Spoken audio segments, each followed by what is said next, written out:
Hi hello ವೀಕ್ಷಕರೇ ನಮಸ್ಕಾರ. So ನಾವಿವತ್ತು ಮಾಡ್ತಿದ್ವಿ ಸೂಪರ್ ಆದಂತಹ dish mushroom fried rice. Mushroom fried rice ಯಾರಿಗೆ ತಾನೇ ಇಷ್ಟ ಇಲ್ಲ, ಅಣಬೆ ಅಂತೂ ಸೂಪರ್ ಆಗಿರುತ್ತೆ ಟೇಸ್ಟು. ಸೊ ಅಣಬೆ fried rice, mushroom fried rice ನಾವು ಮಾಡ್ತಾ ಇದ್ದೀವಿ. ಸೊ ಮೊದಲಿಗೆ ಬಿಸಿ ಬಿಸಿ ಅನ್ನ ಪ್ರಿಪೇರ್ ಮಾಡಿಕೊಂಡು ಒಂದು ತಟ್ಟೆ ಮೇಲೆ ಆರಕ್ಕೆ ಹಾಕ್ತಿದ್ದೀವಿ. ಆರಕ್ಕೆ ಹಾಕ್ತಿದ್ದೀವಿ.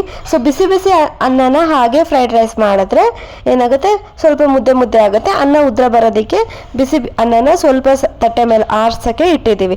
ಸೊ ಈಗ ಒಂದು ಪಾತ್ರೆಗೆ ಎಣ್ಣೆ ಹಾಕಿ ನಾನೀಗ ಸ್ವಲ್ಪ ಈರುಳ್ಳಿ, ಕ್ಯಾಪ್ಸಿಕಮ್, ಕರ್ಬೇವಿನ ಸೊಪ್ಪು, ಕೊತ್ತಂಬರಿ ಸೊಪ್ಪು, ಹಸಿಮೆಣಸಿನ್ಕಾಯಿ ಇಷ್ಟನ್ನು ಸಹ ರೆಡಿ ಮಾಡಿ ಇಟ್ಕೊಂಡಿದ್ದೀನಿ. ಆ್ಯಂಡ್ ಈಗ ಶುಂಠಿ ಪೇಸ್ಟ್ ಸಹ ನಾನು ಹಾಕೊಳ್ತಾ ಇದ್ದೀನಿ. ಶುಂಠಿ ಬೆಳ್ಳುಳ್ಳಿ ಪೇಸ್ಟ್ ಸಹ ಹಾಕೊಳ್ತಾ ಇದ್ದೀನಿ. ಸೊ ಅದು ಹಸಿ ವಾಸನೆ ಹೋಗುವಷ್ಟು ಬಾಡಿಸಿ ಈಗ ಅಣಬೆ ಅಥವಾ ಮಶ್ರೂಮ್ನ ಎಣ್ಣೆಗೆ ಹಾಕಿ ಫ್ರೈ ಮಾಡ್ಕೋಬೇಕು. ಇದು ನೀಟಾಗಿ ಫ್ರೈ ಆದ ನಂತರ ಸೊ ನಾನೀಗ ಇಷ್ಟು ಫ್ರೈ ಆಗಿದೆ ನೋಡಿ. ಸೊ ನೀಟಾಗಿ ಫ್ರೈ ಆಗಬೇಕು, ಹಸಿ ವಾಸನೆ ಎಲ್ಲ ಹೋಗಬೇಕು. ಈಗ ಅನ್ನ ಆರಿದೆ, ಅದನ್ನು ನಾನೀಗ ಮಿಕ್ಸ್ ಮಾಡ್ಕೊಳ್ತಾ ಇದ್ದೀನಿ. ಸೊ ಈ ಅನ್ನನ ನೀಟಾಗಿ ಮಿಕ್ಸ್ ಮಾಡಬೇಕು. ಸೊ ಅನ್ನ ಉದ್ರ ಇದ್ರೇ ಫ್ರೈಡ್ ರೈಸ್ ಚೆನ್ನಾಗಿ ಬರುತ್ತೆ. ಸೊ ನೋಡ್ತಾ ಇದ್ದೀರಲ್ಲ, ಇದನ್ನು ನಾನು ನೀಟಾಗಿ ಮಿಕ್ಸ್ ಮಾಡ್ಕೊಳ್ತಾ ಇದ್ದೀನಿ. ಈಗ ನಾನು ನೆಕ್ಸ್ಟ್ ಇದಕ್ಕೆ ರುಚಿಗೆ ತಕ್ಕಷ್ಟು ಉಪ್ಪು ಮತ್ತು ಖಾರದ ಪುಡಿ, ಧನಿಯಾ ಪುಡಿ, ಗರಂ ಮಸಾಲ ಇದೆಲ್ಲನೂ ಸಹ ನೆಕ್ಸ್ಟ್ ನಾನೀಗ ಆ್ಯಡ್ ಮಾಡ್ಕೊಳ್ಬೇಕು.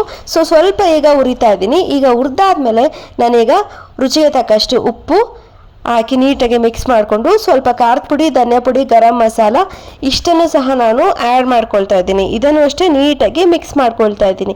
ಇದನ್ನು ಮಿಕ್ಸ್ ಮಾಡಿದ ನಂತರ ಒಂದು 3-4 ನಿಮಿಷ ನೀಟಾಗಿ ಫ್ರೈ ಮಾಡ್ಕೊಳ್ಬೇಕು. ನಮ್ಮ ಫ್ರೈಡ್ ರೈಸ್ ಈಗ ರೆಡಿ ಆಗಿದೆ. ಸೊ ನೋಡಿದ್ರಲ್ಲ ಎಷ್ಟು ಚೆನ್ನಾಗಿದೆ ಅಂತ, ತುಂಬಾ ಟೇಸ್ಟಿಯಾಗಿದೆ, ತುಂಬ ಅಂದರೆ ತುಂಬ ಟೇಸ್ಟಿಯಾಗಿದೆ. ಸೊ ನೀವು ಅಷ್ಟೇ ಮನೆಯಲ್ಲಿ ಇದನ್ನು ಟ್ರೈ ಮಾಡಿ ಹೇಗೆ ಬಂತು ಅಂತ ಹೇಳಿ. ಆ್ಯಂಡ್ ಮೋಸ್ಟ್ ಇಂಪಾರ್ಟೆಂಟ್ಲಿ ನಮ್ಮ ಚಾನಲ್ಗೆ ಲೈಕ್, ಸಬ್ಸ್ಕ್ರೈಬ್ ಆಗೋದನ್ನು ನೀವು ಮರಿಲೇಬಾರ್ದು.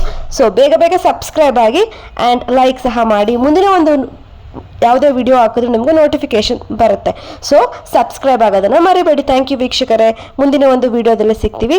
ಅಲ್ಲಿವರೆಗೂ ನೀವು ಅಷ್ಟೇ ಮನೇಲಿ ಮಶ್ರೂಮ್ ಫ್ರೈಡ್ ರೈಸ್ ಮಾಡಿ ತಿನ್ನಿ, ಹೇಗಿದೆ ಅಂತ ತಿಳಿಸಿ. ಥ್ಯಾಂಕ್ ಯು, ಧನ್ಯವಾದಗಳು. ಮುಂದಿನ ಒಂದು ವಿಡಿಯೋದಲ್ಲಿ ಸಿಗ್ತೀನಿ.